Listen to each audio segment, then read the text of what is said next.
Well, I wasn't planning to make a video today, and certainly not a talking video, but I was getting ready to make a blog post, which I do most mornings, and it's now afternoon, and I just decided I really didn't feel like writing about this topic. And given the subject matter, actually I think it's better to make a video rather than write. So that's why I'm making another talking video today, and I will try to keep it brief. Today I would like to discuss active listening and the fact that so very few of us do it. And many times, whenever someone is in a mental health crisis or someone has done something that is drastic, you always hear people say, "Why didn't that person reach out? Why didn't that person talk to someone?"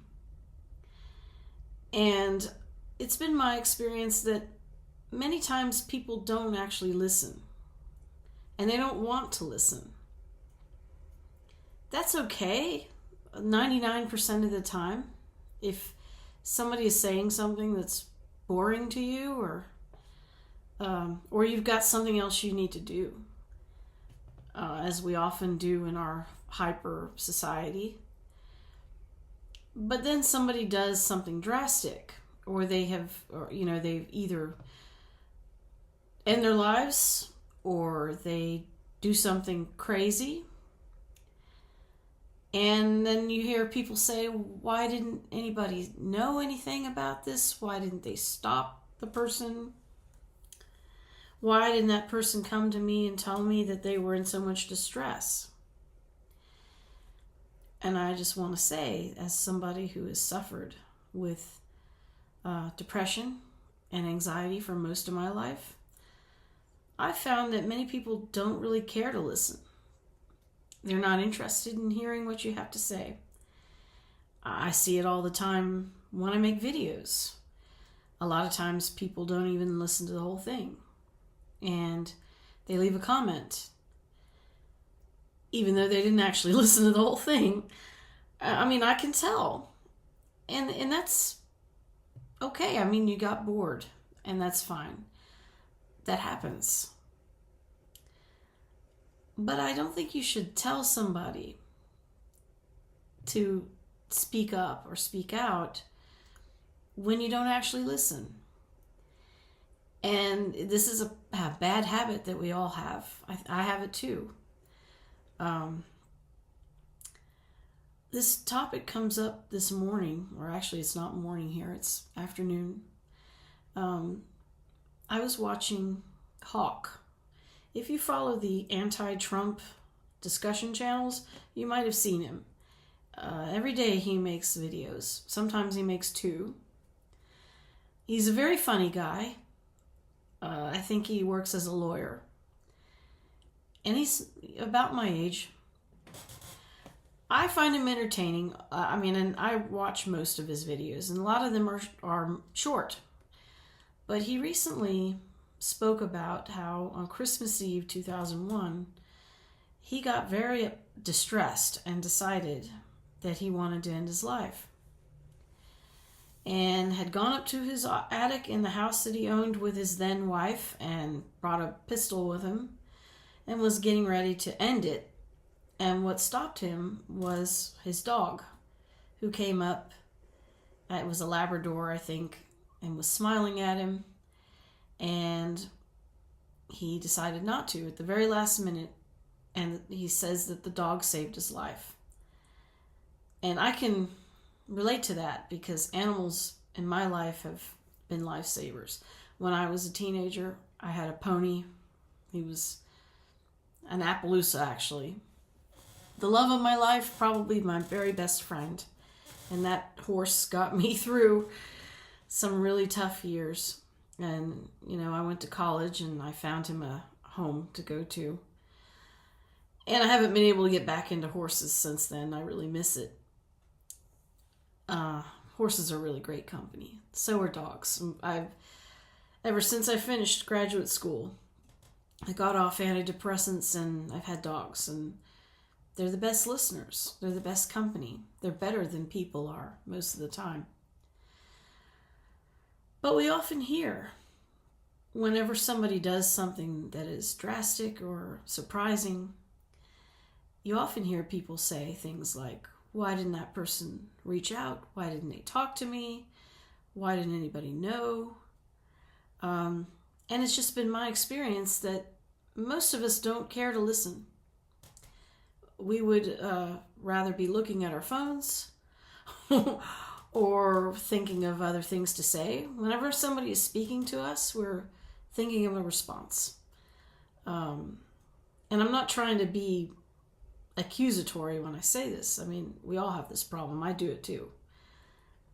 And this is even though I studied social work and took courses and was taught not to be thinking of other things when other people are speaking. But we all do it. And I just wanted to bring it up today after I listened to Hawk speak about his experiences with being that desperate. And it was a dog that saved him. And then this morning I saw him make a video about an actress, Aubrey, can't remember her last name. I'm not a fan of hers.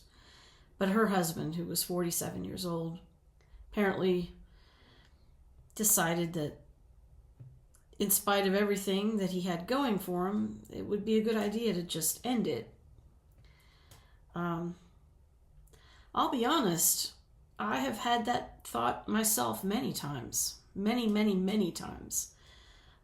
Never came as close as Hawk, but often wonder what the point is. Why go through all the pain and misery and worry that we do when the end is going to be what it is? I can remember when I came home from Armenia in 1997.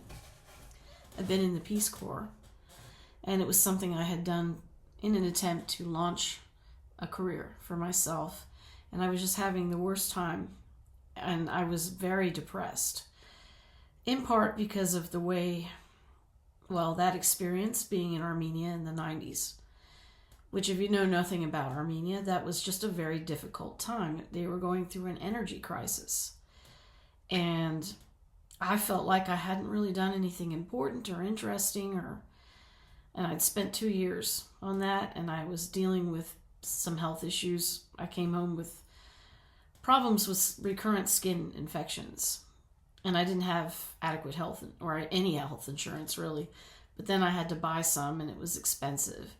And I had parents who were trying, they were kind of shaming me and telling me I needed to get out of their house, which definitely wanted to do.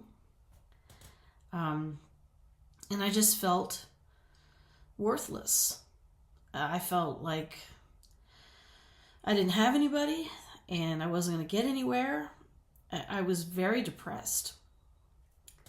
Finally, with the help of a family member, I did get some health insurance. I'd never had civilian health insurance before because I was raised a military brat. And I went to see a psychologist, and then I went to see a psychiatrist, and I got on antidepressants. And once we found the right one, after several months, it was like someone turned on the light, and I just felt much better. And that was what really drove home to me, that depression is a real illness. And it changed my life when I started taking this medication. 4 days later, I decided to go to graduate school. And I did, and it changed the direction of my life. It didn't lead where I thought it was going to lead, but it did lead me out of that trench I was stuck in. However, while I was suffering from depression, and it was really bad, there were days when I had to drive over a bridge to get home, and there were days when I just felt like I wanted to just drive off the bridge. And I remember getting really upset with my mom and telling her how I felt. And her response to me was, I know you're not going to do something stupid. And this was coming from a woman who had told me repeatedly when I was growing up that I wasn't planned and not necessarily wanted. I mean, she eventually came around And when I got older, when I became an adult, really. But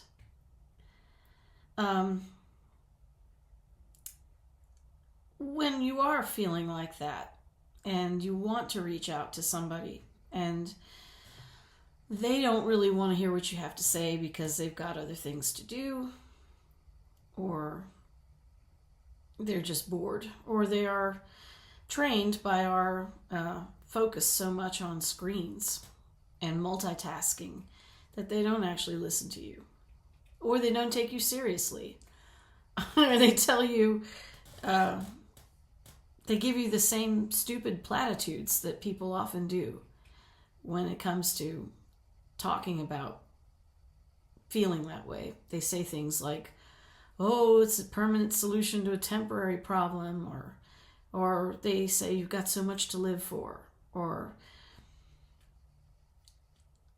they don't actually stop and shut up and listen to what the person is saying.